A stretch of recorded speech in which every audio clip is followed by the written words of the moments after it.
بسم الله الرحمن الرحيم ألم تر إلى الذين بدلوا نعمة الله كفرا وأحلوا قومهم دار البوار جهنم يصلونها وبئس القرار وجعلوا لله أندادا ليضلوا عن سبيله قل تمتعوا فإن مصيركم إلى النار۔ اللہ کے نام سے شروع جو نہایت مہربان رحمت والا۔ علم تارا، کیا تو نے نہ دیکھا، کیا تم نے نہ دیکھا، علم تارا الی الذین، ان لوگوں کی طرف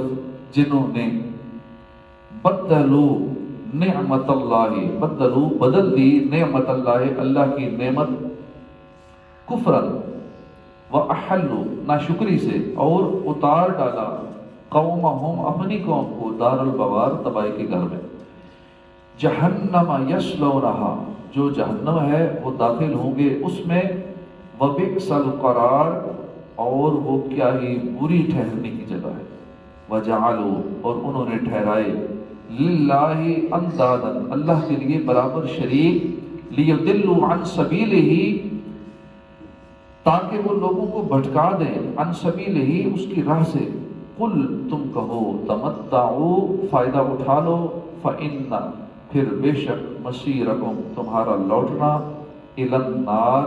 اس آگ کی طرف ہے، کہ تمہارا اس آگ کی طرف لوٹنا ہے۔ ترجمہ کنز العرفان۔ کیا تم نے انہیں نہ دیکھا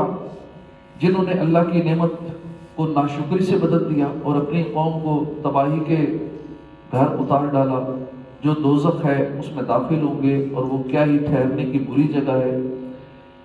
اس آیت میں اللہ پاک نے کفار کے برے احوال کا ذکر فرمایا ہے۔ بخاری شریف کی حدیث میں ہے کہ جن لوگوں نے اللہ کی نعمت کو ناشکری سے بدل دیا ان سے مراد کفار مکہ ہیں، اور وہ نعمت جس کی انہوں نے شکر گزاری نہ کی وہ اللہ کے حبیب صلی اللہ علیہ وسلم کی ذات ہے۔ اتنی بڑی نعمت ان کو ملی، اللہ نے اپنا محبوب عطا فرمایا اور ان کفار نے اس محبوب کے اپنے ساتھ ہوتے ہوئے ناشکری کی، کفر کیا۔ آیت کا معنی یہ ہے کہ اللہ تعالیٰ نے دو عالم کے سردار محمد مصطفیٰ صلی اللہ علیہ وسلم کے وجود سے کفار قریش کو نوازا اور ان کی زیارت کے سراپا کرامت کی سعادت سے مشرف کیا، اس لیے ان پر لازم تھا کہ وہ اس نعمت جلیلہ کا شکر ادا کرتے، ان کی پیروی کر کے مزید کرم کے حقدار ہوتے، لیکن اس کی بجائے انہوں نے ناشکری کی اور نبی کریم صلی اللہ علیہ وسلم کا انکار کیا اور اپنی قوم کو جو دین میں ان کے منافق تھے ہلاکت کے گھر میں پہنچا دیا۔ وَجَعَلُوا لِلَّهِ أَنْدَادًا لِيُضِلُّوا عَنْ سَبِيلِهِ اور انہوں نے اللہ کے لیے برابر والے قرار دیے تاکہ اس کی راہ سے بھٹکا دیں۔ تم فرماؤ قُلْ تَمَتَّعُوا تم فرماؤ فَإِنَّ مَصِيرَكُمْ إِلَى النَّارِ فائدہ اٹھا لو پھر بے شک تمہیں آگ کی طرف لوٹنا ہے۔ کفار سے فرمایا گیا کہ اگرچہ تم شرک کے مرتکب ہو لیکن چند دن دنیا کی زندگی سے فائدہ اٹھا لو، پھر اس کے بعد تم نے جہنم کی طرف ہی جانا ہے۔ سورہ ابراہیم کی آیت نمبر 28 تا 30 سے حاصل ہونے والی معلومات، علامہ اسماعیل حقی رحمۃ اللہ علیہ فرماتے ہیں کہ ان آیات سے چند باتیں معلوم ہوئی۔ جس طرح شکر نعمت میں اضافے کا سبب ہے، اسی طرح ناشکری زوال نعمت کا سبب ہے، اس لیے ہر ایک کو ناشکری سے بچنا چاہیے۔ برا ساتھی بندے کو جہنم کی طرف کھینچ کر لے جاتا ہے اور اسے تباہی کے گھر میں اتار دیتا ہے، اس لیے ہر مخلص مسلمان کو چاہیے کہ وہ کافروں سے، منافقوں اور بد مذہبوں کی صحبت سے خود کو بچائے تاکہ اس کی طبیعت ان کے برے عقائد و اعمال کی طرف مائل نہ ہو جائے۔ جب بھی کسی برے کی صحبت میں بیٹھیں گے، کافروں کی صحبت میں بیٹھیں گے، کسی چرچ میں چلے جائیں گے، ہندوؤں کی اس کالی ماتا کی اس میں، اور اس میں بھی آگے بہت سارے فرقے بنے ہوئے ہیں، کسی چرچ مندر کے بعد کالی ماتا کا مندر لکھا ہوا ہے تو کسی کا کچھ اور نام رکھا ہوا ہے، عجیب ہو رہی ہے۔ تو ہمارے مسلمانوں کے بڑے بڑے مولوی بھی ان میں جا رہے ہوتے ہیں اور وہاں جا کے ان کے کھا رہے ہوتے ہیں، وہ وہاں کا پانی پی رہے ہیں اس کالی ماتا کے مندر کا، وہاں کا لنگر کھا رہے ہیں۔ غوث پاک کا لنگر حرام کہتے ہیں، میلاد کا لنگر حرام کہتے ہیں، ہندوؤں کے مندر کے کالی ماتا کا لنگر کھانا وہ جائز کہاں سے آ گیا؟ تمہیں جب یہ مسلمانوں کے ہاتھوں کا کھانا حرام ہے، کبھی میں دیکھ رہا تھا کہ بہت بڑے مولانا مفتی وہ ہندوؤں کے اس میں جا رہے، مندر میں گئے اور اندر پہ اس نے بٹھایا جو مندر کا بڑا ان کا مولوی ہوتا ہے، جو وہ ان کو کھلا رہا پانی پی لیجیے، یہ کھا لیجیے، ڈرائی فروٹ اور نہ جانے کیا کیا کھائے جا رہے ہیں۔ اب وہی لوگ فتوے لگا رہے ہیں، میلاد کو شرک کہہ رہے ہیں، میلاد کے لنگر کو، غوث پاک کے لنگر کو، 11ویں کو حرام کر رہے ہیں، جا کے ہندوؤں کے ساتھ، سکھوں کے ساتھ جا کے ان کی چیزیں کھا رہے ہیں، وہ حلال ہو گئی۔ حالانکہ ایسے کسی جو عبادت گاہ ہے بد مذہب کی، کافروں کی، چاہے وہ چرچ ہو، چاہے وہ ہندوؤں کا ہو یا سکھوں کا ہو، جو بھی ہو، کسی بھی غیر مسلم کی عبادت گاہ میں جانا حرام ہے۔ ہم بیرون ملک جانے کا موقع ملا تو وہاں جب یہ مسئلہ نہیں پتا تھا تو دل کرتا تھا چلو جا کے دیکھیں یہ کرتے کیا ہیں۔ جیسے ہم مسجد میں تو نماز پڑھتے ہیں، عبادت کرتے ہیں، تو یہ کیسے کرتے ہیں؟ تو پھر جب ہم نے اس کی رہنمائی لی، شرعی رہنمائی علماء کرام سے، پتہ چلے تو حرام ایسے جانا۔ تو الحمدللہ کسی بھی مندر میں، چرچ میں، بدھسٹ کے جو ٹیمپلز ہوتے ہیں وہاں بھی کہیں نہیں گئے۔ جب شریعت نے منع کر دیا کہ گناہ ہے ایسی جگہوں پہ جانا، وہاں سے گزرے بھی تو تیزی سے گزر جائیں، کیونکہ اللہ کی لعنت برس رہی ہوتی ہے۔ جہاں اللہ کی اللہ کے وہ شریک ٹھہرائے ہوتے ہیں، انہوں نے بت بنائے ہوئے، اور وہاں جا کے بندہ وزٹ کے لیے جائے، سیر کرنے جائے اور ان سے پھر ہاتھ ملائے اور ان کے ساتھ نرم گوشہ رکھے۔ تو اس لیے کسی بھی ایسے کفار کی عبادت گاہ میں جانا، پکا یہ ذہن میں مسئلہ بٹھا لیں، چاہے وہ پاکستان میں ہو یا آؤٹ آف کنٹری ہو، کہیں بھی ہو، لوگ جاتے ہیں گھومنے پھرنے، وزٹ کرنے، ان سے بڑوں سے ملنے، تو ایسا جائز نہیں ہے، چاہے کہیں بھی ہو دنیا میں۔ اسی طرح کسی بھی بد مذہب کی صحبت، جو بندہ عقیدہ خراب کر دے، ایمان برباد کر دے، اس کی صحبت میں بیٹھیں گے تو طبیعت جو ہے نا وہ جذب کرتی ہے، ایبزارب کرتی ہے۔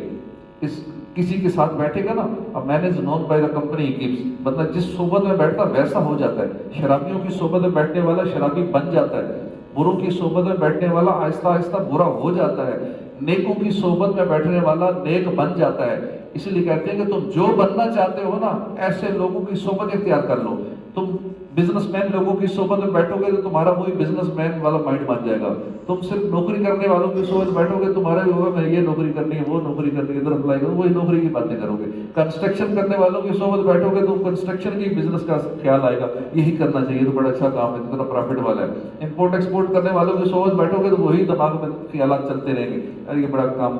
کی چیز ہے، پروفٹ والا کام ہے۔ اسی طرح جس ٹائپ کے لوگوں میں تم جو بننا چاہتے ہو نا، تم اس طرح کے لوگوں میں جا کے اٹھنا بیٹھنا شروع کر دے، تم وہی بن جاؤ گے۔ تو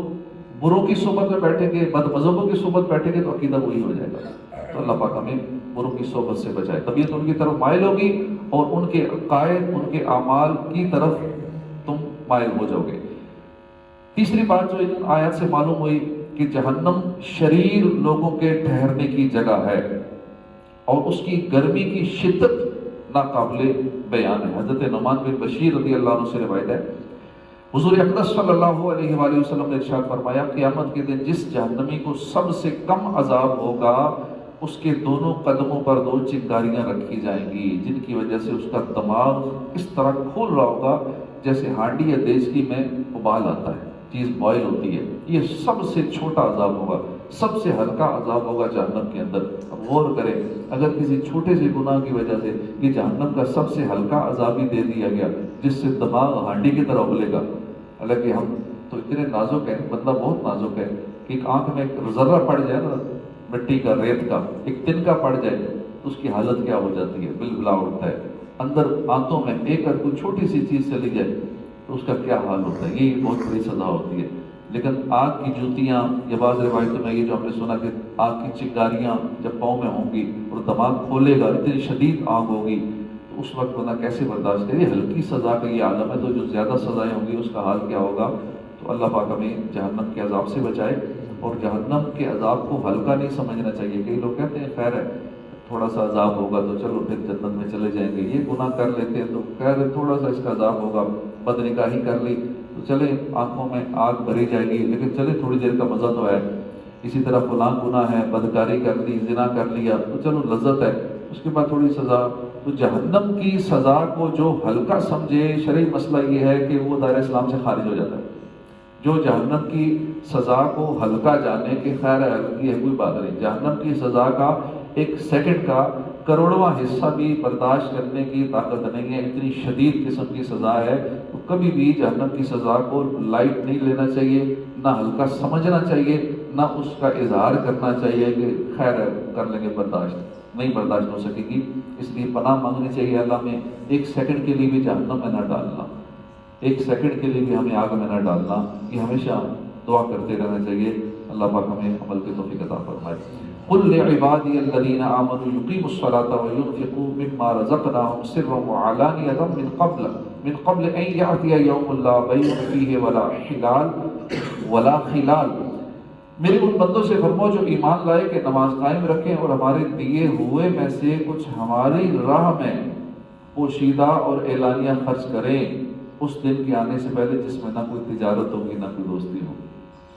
میرے بندوں سے فرماؤ، یعنی اے حبیب صلی اللہ علیہ وسلم میرے ان بندوں سے فرما دو جو ایمان لائے کہ فرض نمازیں اور ان کے تمام ارکان و شرائط کے ساتھ ادا کریں اور ہمارے دیے ہوئے رزق میں سے ہماری راہ میں پوشیدہ اور اعلانیہ خرچ کریں، اس دن کے آنے سے پہلے خرچ کریں جس میں نہ کوئی تجارت ہوگی نہ کوئی خرید و فروخت ہوگی، یعنی مالی معاوضے اور فدیے سے ہی کچھ نفع اٹھایا جا سکے اور نہ دوستی کہ اس سے نفع اٹھایا جائے بلکہ بہت سے دوست ایک دوسرے کے دشمن بن جائیں۔ یاد رہے کہ اس آیت میں نفسانی اور طبعی دوستی کی نفی ہے، اور ایمانی دوستی جو محبت الہی کے سبب سے ہو صرف وہ دوستی باقی رہے گی۔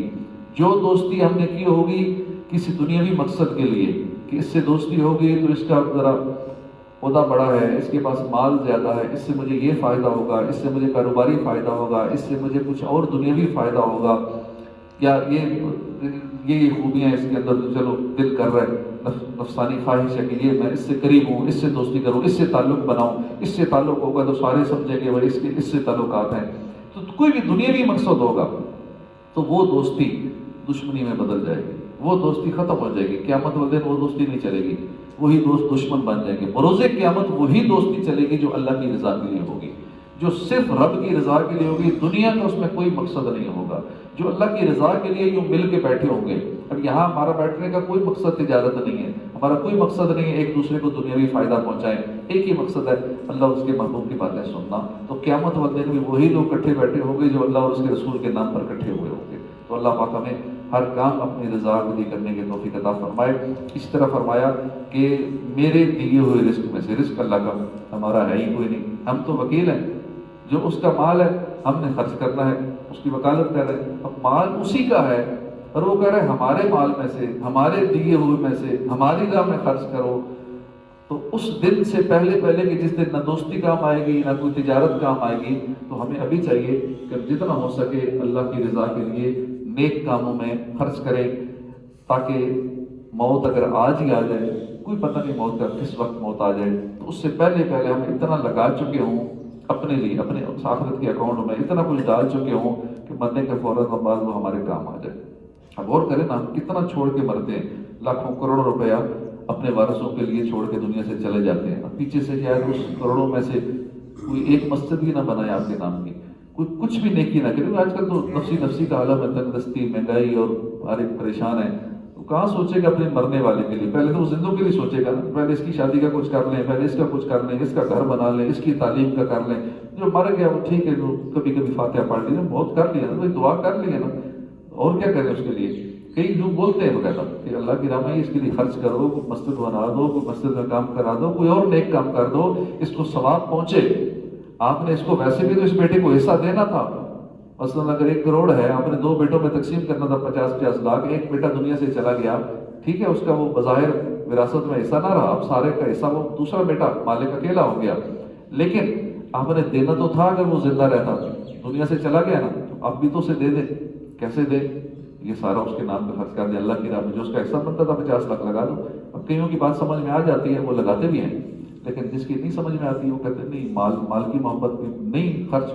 ہو سکتا، اتنی محبت ہوتی ہے، دل نہیں کرتا خرچ کرنے کا، ٹھیک ہے جو دنیا سے چلا گیا ہم دعا کر دیتے ہیں نا، سالے ثواب کرتے ہیں، کئی تو یہ بھی نہیں کرتے نا، ہاتھ بھی نہیں اٹھاتے، سال بعد کئی یاد کر لیتے ہیں، جب برسی آ گئی تو برسی کے موقع پہ 1 پاؤ حلوہ بنا لیا اور اگلے کو یاد کر لیا، کہتے ہیں برسی کر لی ہم نے، بہت کچھ کر لیا اپنے بڑے کے لیے۔ اور جہاں کچھ خرچ کرنے کی باری ہے تو وہ نہیں کرنا، زبانی جتنا ہو سکا وہ منہ سے کر دیں گے، ہاتھ اٹھا دیں گے، 2-4 بندے بلا لیں گے، 2-4 بچوں کو بلا کے بس ایک فارمیلٹی پوری کر کے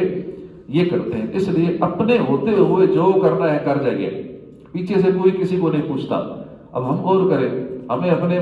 شاید ایک تعداد ہوگی جس کو پردادا یا اس سے اوپر تک جائیں گے نام ہی نہیں پتا ہوں گے، کہ پڑدادا کا پڑدادا کا یا اس سے اوپر کون کون تھے کسی کو یاد نہیں، پتہ ہی نہیں. اسی طرح ہمیں بھی بھول جائیں گے، پتہ ہی نہیں ہوگا ہم دنیا میں آئے بھی تھے یا نہیں آئے تھے، سب بھول بھلائیاں ہو جائے گا.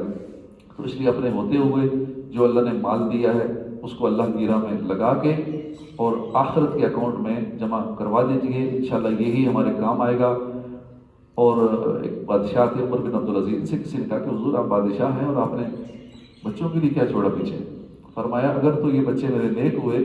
تو پھر ان کو اللہ کافی ہے، اور اگر یہ اللہ کے نافرمان ہوئے تو میں اللہ کے نافرمانوں کے لیے کیوں چھوڑ کے جاؤں؟ نیک ہوئے تو اللہ ہی کافی ہے. تو اس طرح کے سوچ والے بزرگ تھے. اللہ پاک ہمیں عمل کی توفیق عطا فرمائے. آمین بجاہ نبی الامین صلی اللہ تعالی علیہ وآلہ وسلم.